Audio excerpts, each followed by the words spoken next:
Here's what happens when brilliant academics sacrifice secure careers to serve their country, only to discover the government doesn't hold up its end of the bargain. Dr. Brian Johns made what many would call an academic suicide move in 2023.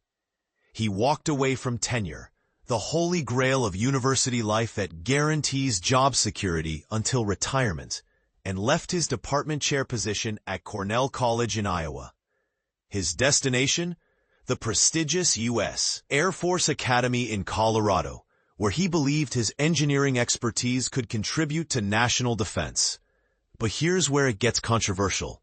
Less than 2 years later, Johns found himself on the chopping block, not because of poor performance, but because of a nationwide government efficiency campaign that critics argue is anything but efficient. The shocking reality hit Johns on February 27, 2025, when he received an ominous email requesting a meeting with his department head. The next day brought devastating news. He would be terminated within 24 hours. He wanted to assure me that no matter what the email said, it had nothing to do with my performance in the department, Johns revealed, highlighting a disturbing pattern emerging across federal agencies. And this is the part most people miss. Johns had received stellar performance reviews throughout his tenure as an assistant professor of systems engineering in the Academy's Department of Mechanical Engineering.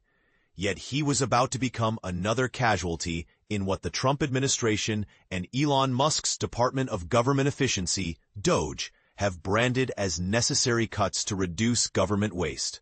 The irony runs deeper than most realize. While defense budgets continue to increase, the Department of Defense is simultaneously slashing civilian positions that many argue are crucial to maintaining institutional knowledge and academic standards. I think the big question still remains. Why is this happening? We've seen an increase in defense budgets, but we're still cutting civilians in the DoD, Johns questioned. And it's not going to help the overall situation. But here's where the story takes an unexpected turn. The termination email never arrived. Johns was never actually fired. Some speculate that nationwide lawsuits filed by federal workers fighting mass layoffs may have forced a temporary halt to the process. However, the damage was already done. Johns could no longer trust in job security at an institution he had believed would value his long-term commitment. The psychological toll of this uncertainty transformed what should have been fulfilling work into a daily source of stress. Johns described feeling hurt because he was making significant contributions to the engineering program and helping students succeed, yet lived under constant threat of sudden dismissal. Fortunately for Johns, his expertise remained in high demand. Despite the challenging timing, university hiring seasons typically begin in fall and conclude by March. Colorado State University offered him a position, providing an escape route from an increasingly unstable situation.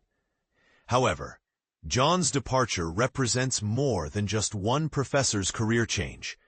It symbolizes a broader crisis that could have far-reaching consequences for military education. Civilian faculty members serve as the institutional backbone of service academies, providing continuity and accumulated wisdom while military instructors rotate in and out of assignments every few years.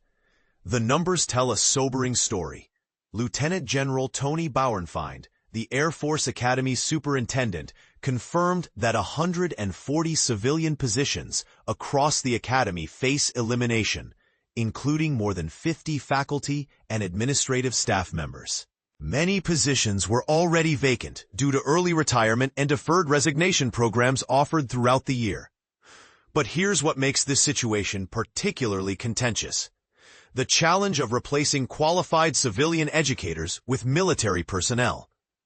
Previous investigations have revealed the difficulty in finding active-duty military members who possess the necessary teaching credentials, appropriate education levels, and availability to rotate into academic assignments at the right time. The statistics are stark. According to Air Force spokespersons, only 91 active-duty enlisted members hold PhDs, along with 1,700 active duty officers with doctoral degrees. Critics worry that this limited pool could jeopardize the Academy's accreditation if insufficient numbers of PhD-qualified faculty members are available to teach. Superintendent Bauernfeind, however, remains confident in the Academy's ability to maintain standards. During a recent Air Force Academy Board of Visitors meeting, he stated, "I can confidently attest that we are maintaining the academic rigor, the accreditation, and the high standards expected at USAFA." He emphasized that no academic majors have been cut and accreditation remains secure. Yet Colorado Republican Congressman Jeff Crank voiced support for maintaining a balanced mix of civilian and military faculty during the same meeting. Notably, Lieutenant General Bauernfeind refused to commit to this approach, instead reading from prepared statements, a signal that he anticipated these difficult questions. Johns expressed particular dismay at the public support for these civilian firings, calling it a strange reaction. He challenged the fundamental premise behind the cuts. When you're talking waste, fraud, and abuse, I haven't seen any of that from civilians at the Air Force Academy. They're some of the hardest working people that I know and making a commitment to serve our government and our nation. This raises uncomfortable questions about the true motivations behind these cuts. If eliminating government waste is the genuine goal, are dedicated educators at military academies really the appropriate targets? Or does this represent a misguided approach that could ultimately weaken the very institutions responsible for preparing America's future military leaders? The broader implications extend beyond individual careers. When talented academics like Johns abandon military service academies due to job insecurity, the nation potentially loses valuable expertise that took years to develop.